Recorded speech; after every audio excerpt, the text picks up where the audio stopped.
There are about 165 million rivers on our planet. Most of them are ordinary streams of water that flow from point A to point B, feeding cities, irrigating fields, and flowing into the seas. We are used to rivers. We swim in them, catch fish in them, and build bridges and dams on them.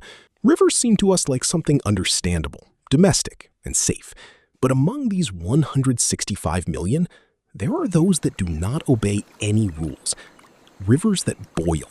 Rivers in which acid flows instead of water. Rivers that flow underground, underwater, and even backwards. Rivers that kill all living things within a radius of several meters from the shore. This is not fantasy or mythology. These are real water bodies existing right now on the map, with coordinates that can be entered into a navigator. Although I would not recommend going there, at least not to all of them. Segment. Let's start with a river that sounds like a figment of a bad horror movie. The boiling river of the Amazon. Shnei-Timpishka. Translated from the language of the local Ashaninka tribe, this means heated by the heat of the sun. But the sun has nothing to do with it.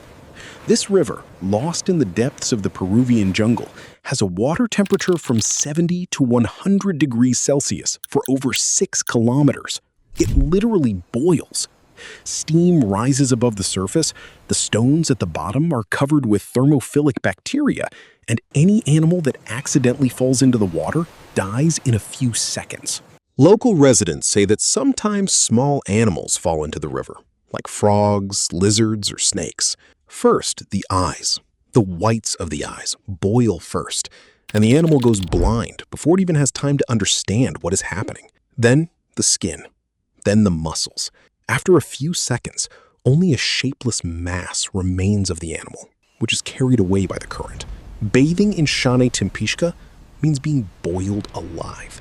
Legends have been told about this river for centuries, but scientists did not take them seriously. A boiling river in the jungle, far from any volcanoes, seemed impossible. Hot springs exist near volcanic activity, and the nearest volcano to Shnei-Timpishka is 700 kilometers away.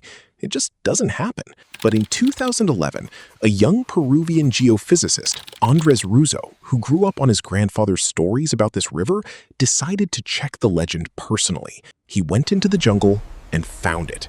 The river was real. It was boiling, and it had nothing to do with volcanoes. Ruzo spent years studying the phenomenon and came to a conclusion that surprised even himself. The water in Shnei-Timpishka is rainwater.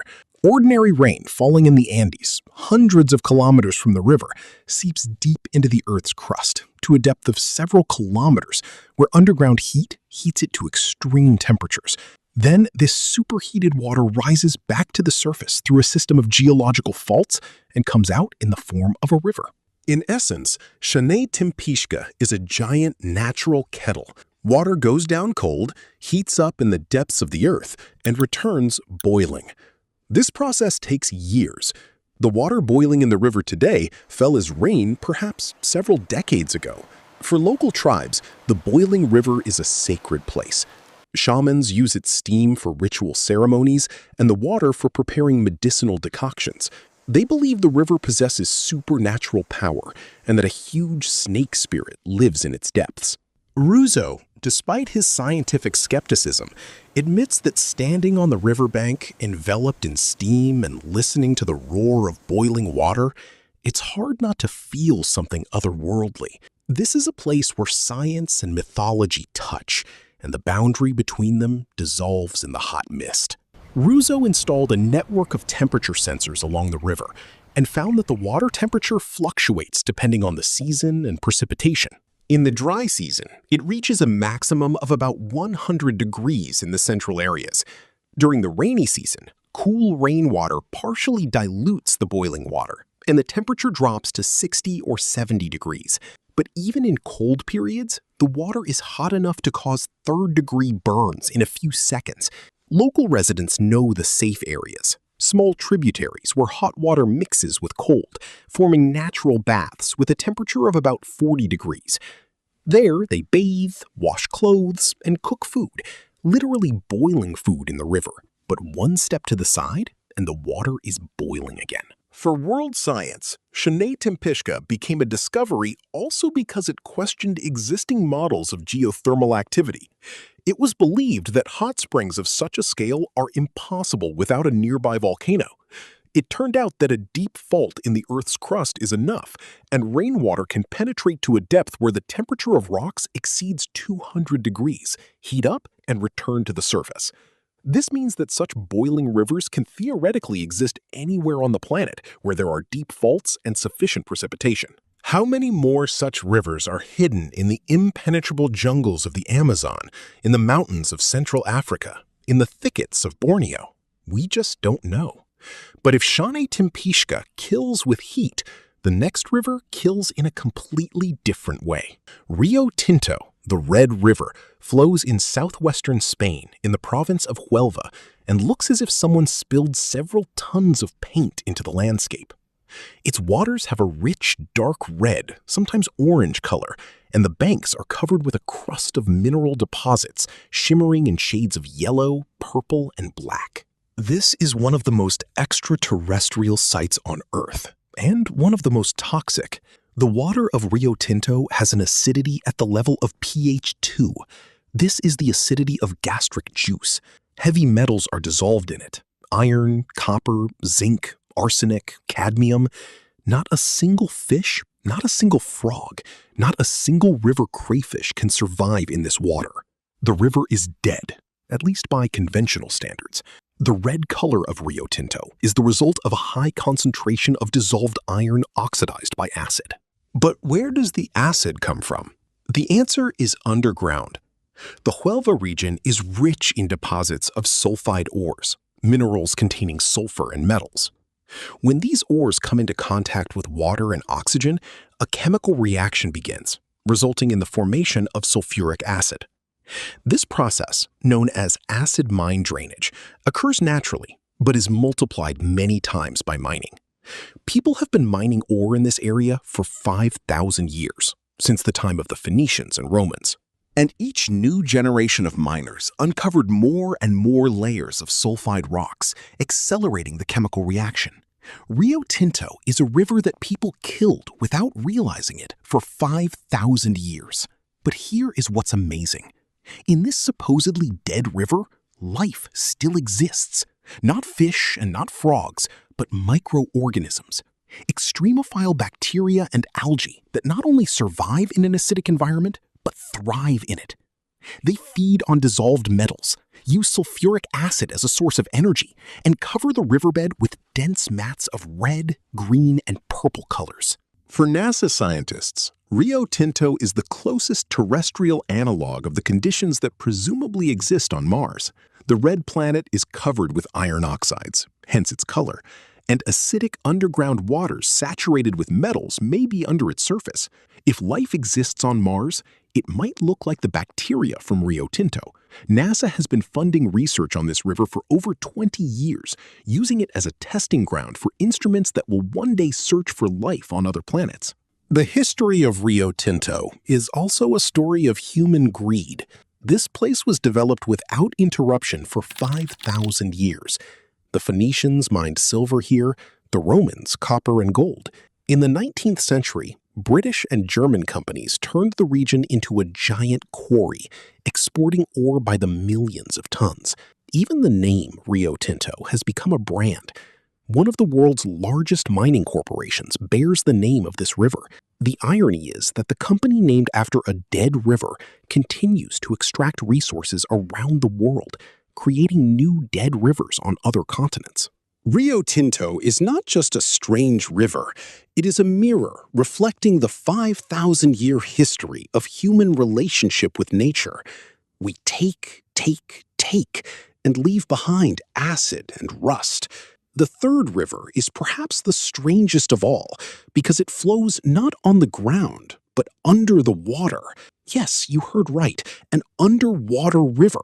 In 2010, a group of British scientists discovered a full-fledged river at the bottom of the Black Sea with a bed, banks, floodplains, and even waterfalls. It flows along the seafloor at a depth of about 35 meters, has a width of up to a kilometer and a depth of up to 35 meters. If it flowed on land, it would be the sixth largest river in Europe by water volume, larger than the Rhine. How is this possible? The secret lies in the difference in density. The water in this underwater river is significantly saltier and, accordingly, heavier than the surrounding seawater. It comes from the Mediterranean Sea through the Bosphorus Strait. Mediterranean water, being more saline and dense, enters the Black Sea and sinks to the bottom, where it flows along the established bed like an ordinary river on land. The difference in density between the river water and the seawater is enough to form clear banks, a current, and even turbulent eddies, just like a regular river, only it all happens underwater. Divers descending to the underwater river describe a surreal feeling. You swim in the water, go lower, and suddenly see the surface of another water, darker and murkier, with a clearly distinguishable current. If you put your hand into this lower water, you will feel the current pull it to the side. A river in a river, water in water. Underwater rivers are not a unique phenomenon. They have been found in several places in the world ocean, at the bottom of the Gulf of Mexico, off the coast of Australia, and in the Caribbean Sea. But the Black Sea one is the largest known and the best studied. It plays a critical role in the ecosystem of the Black Sea, carrying nutrients and oxygen along the bottom and forming unique benthic communities, organisms living on the boundary of two waters. For geologists, underwater rivers are the key to understanding how submarine canyons and sedimentary basins are formed. It turns out the seafloor is modeled by the same processes as land, by flowing water, only this water flows under other water. The Black Sea underwater river was discovered using a new generation echo sounder, capable of distinguishing layers of water of different densities. When scientists first saw the data on the screen, they couldn't believe their eyes. A bed with winding banks, floodplain areas, and even something like oxbow lakes, flooded meanders cut off from the main flow, clearly appeared on the monitor.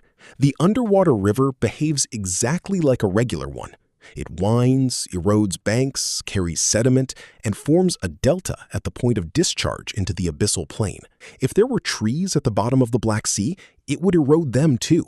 If there were bridges, it would erode them as well. Water remains water, regardless of whether it flows on land or on the seabed, and obeys the same physical laws. It just took us several thousand years to discover it. The fourth river is in Africa, and it is deadly not because of temperature or acidity, but because of what is dissolved in it. Lake Natron in Tanzania is formally a lake, but water flows into it through rivers that are themselves among the strangest watercourses on Earth. It contains such a concentration of alkali that animals entering its waters literally turn into stone. Not immediately and not instantly, but quickly enough for the result to look like a frame from a horror movie. The alkalinity of the water in Natron reaches pH 10.5 to 12. This is comparable to an ammonia solution. The water temperature in some places reaches 60 degrees. From nearby volcanic rocks, natron is washed out, the mineral that gave the lake its name, sodium carbonate. This is the same one that the ancient Egyptians used for mummifying bodies. And it does to animals that fall into the lake roughly what it did to the pharaohs. It calcifies and preserves them. Photographer Nick Brandt, who worked on the shores of Natron, found dozens of perfectly preserved bodies of birds or bats. They looked like sculptures, frozen in natural poses, covered with a white mineral coating. Some birds sat on branches with outspread wings, others were captured in flight, others at the moment of trying to take off from the water surface, which was already killing them. The mechanism of death is cruelly simple. Birds, especially migratory flocks, mistake the shiny surface of the lake for an ordinary water body and land on the water. Alkali corrodes their skin and feathers. Natron permeates the tissues, and after a few hours or days, the body calcifies. Wind and waves throw the mummified bodies onto the shore, where they can be preserved for years and even decades as grim natural monuments. This is not a legend or an exaggeration. Brandt's photographs flew around the world and became some of the most shocking natural shots of the 21st century. But And this is a paradox worthy of nature itself. Lake Natron, which kills almost everything living, is the only breeding ground for the lesser flamingo in East Africa. About 2.5 million of these birds nest on salt islands in the middle of the lake. Alkaline water, which kills predators, creates ideal protection for flamingos. Not a single land predator can reach their nests because the water burns their paws. Flamingos are among the few creatures capable of tolerating such an environment. Their legs are covered with tough scales, and special glands filter salt and alkali. The Lake of Death is simultaneously a maternity hospital for millions of birds. Nature, as always, plays its own game. But natron is dangerous not only for animals. People who tried to cross the shallow waters of the lake on foot received severe chemical burns to their legs. Alkaline water corrodes the skin in minutes. The Maasai living on the shores of the lake know its character and keep a respectful distance. They use natron, a mineral that can be collected on the dried parts of the shore, for processing skins and as a seasoning for food, but they do not enter the water. Light aircraft pilots flying over natron describe it as one of the most beautiful sights in Africa. The lake changes color from bright red to pink and orange, depending on the concentration of algae and water temperature, and white natron islands on its surface create patterns similar to abstract paintings. Beauty and death, the eternal partnership of nature. Scientists are concerned about the future of the lake. The Tanzanian government has several times considered projects to build a plant for the extraction of sodium carbonate on the shore of natron. Ecologists warn that industrial activity will disrupt the fragile balance and destroy the largest colony of flamingos in East Africa. So far, the projects are frozen, but the threat remains. Natron is a reminder that the most extreme, most inhospitable places on Earth are often the most fragile. The fifth and final river is the strangest from the point of view of physics. It flows backwards. The Chicago River in the city of the same name in the state of Illinois is the only large river in the world whose flow was artificially reversed by 180 degrees. Until 1900, the Chicago River flowed into Lake Michigan, a huge freshwater reservoir that served as a source of drinking water for the entire city. The problem was that all urban sewage was dumped into this same river. Sewage, industrial waste, waste from slaughterhouses. Chicago was the largest center of the meat industry in the world. The result was predictable. The city's drinking water was contaminated to such an extent that typhoid and cholera epidemics claimed thousands of lives annually. In 1885, one such epidemic killed about 90,000 people, almost 12% of the city's population. The decision was radical. Reverse the river. Instead of cleaning the water or building treatment facilities, technology of that time did not allow this, city engineers decided it was easier to make the river flow in the other direction, away from the lake towards the Illinois River and further into the Mississippi. Chicago's sewage would no longer enter the drinking water. They would go downstream towards St. Louis and other cities on the Mississippi. Problem solved, at least for Chicago. The engineering project was grand. To reverse the river, the Chicago Sanitary and Ship Canal was built, a 40-kilometer canal dug through the drainage divide between the Great Lakes and Mississippi basins. The work took 8 years. Thousands of workers, hundreds of pieces of equipment, millions of cubic meters of excavated rock. On January 21, 1900, the sluices were opened, and the Chicago River flowed backwards. Water that had flowed east into Lake Michigan for thousands of years turned around and flowed west into the Mississippi. It was perhaps the most daring act of hydroengineering in history. People took a river and said to it, "Now you flow there." Neighboring cities, of course, were not delighted. St. Louis, located downstream on the Mississippi, sued, claiming that Chicago was exporting its sewage into their drinking water. The case reached the U.S. Supreme Court, which in 1906 sided with Chicago, ruling that the connection between Chicago's sewage and diseases in St. Louis was not proven. This was a controversial decision, but it fixed the status of the Chicago River as the only large river flowing the wrong way. Today, it still flows in the opposite direction, And residents of Chicago treat this fact with ironic pride. On the embankment, there is even a plaque saying, "Here the river flows backwards." But the consequences of the reversal are felt to this day, and not all of them are positive. The canal connecting the Great Lakes Basin with the Mississippi created a passage that did not exist before. And through this passage, invasive species began to penetrate from one basin to another. The main threat today is the Asian carp, a huge, voracious fish that devastates the ecosystems of the Mississippi and is relentlessly moving north towards the Great Lakes. If the carp enters the lakes, and it has already almost reached Chicago, it will destroy the fishing industry worth billions of dollars. To fight the carp, electric barriers are installed in the canal to stop the fish with an electric shock. It sounds like science fiction, but it is reality. An electric fence in the water, protecting an entire system of lakes from the consequences of a decision made 125 years ago. The reversal of the Chicago River is a clear demonstration that every human intervention in nature has consequences that cannot be foreseen and for which generations have to pay. The story of the Chicago River is an example of how far people are willing to go to solve a problem they themselves created. Instead of stopping polluting the water, they reversed the river. Shnei Timpishka, boiling in the Peruvian jungle, reminds us that the earth is a living, hot, unpredictable machine, and we live on its thin, cooled crust. Rio Tinto, red from iron and sulfuric acid, shows that life finds a way, even where it seems there is no place for it. The Black Sea underwater river proves that even in the ocean, in a seemingly homogeneous mass of water, there are rivers, banks, and currents invisible from the surface. Natron turns animals into stone sculptures and simultaneously gives life to millions of flamingos. And the Chicago River, flowing backwards, reminds us that man is capable of changing nature itself, but does not always think about the consequences. Instead of building treatment facilities, they sent their sewage to their neighbors.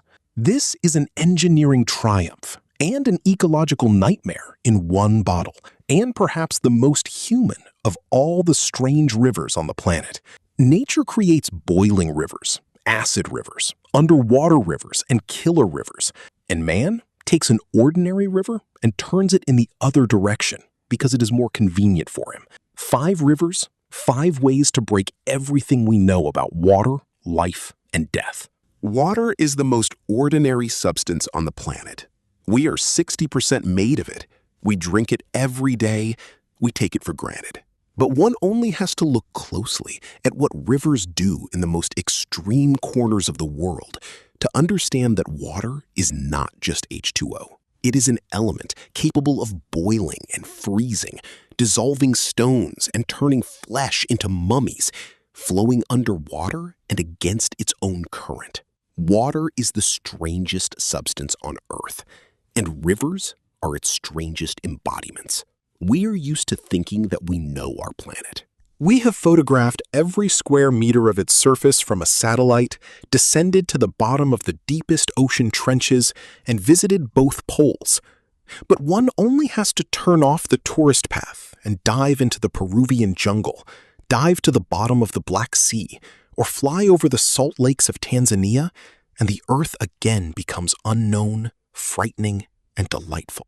A boiling river that cooks all living things, an acidic stream in which bacteria from Mars thrive, an underwater river with banks and a current, a lake turning birds into stone statues, a river that people turned backwards and are now fighting the consequences of this decision with electric fences in the water. Each of these rivers is a reminder that water is not just a liquid that quenches thirst. It is a force that boils, dissolves, preserves, flows contrary to gravity and common sense. A force that created canyons, carved continents, gave life to all living things, and is capable of taking this life away in 10 seconds. Respect the rivers, especially those that boil.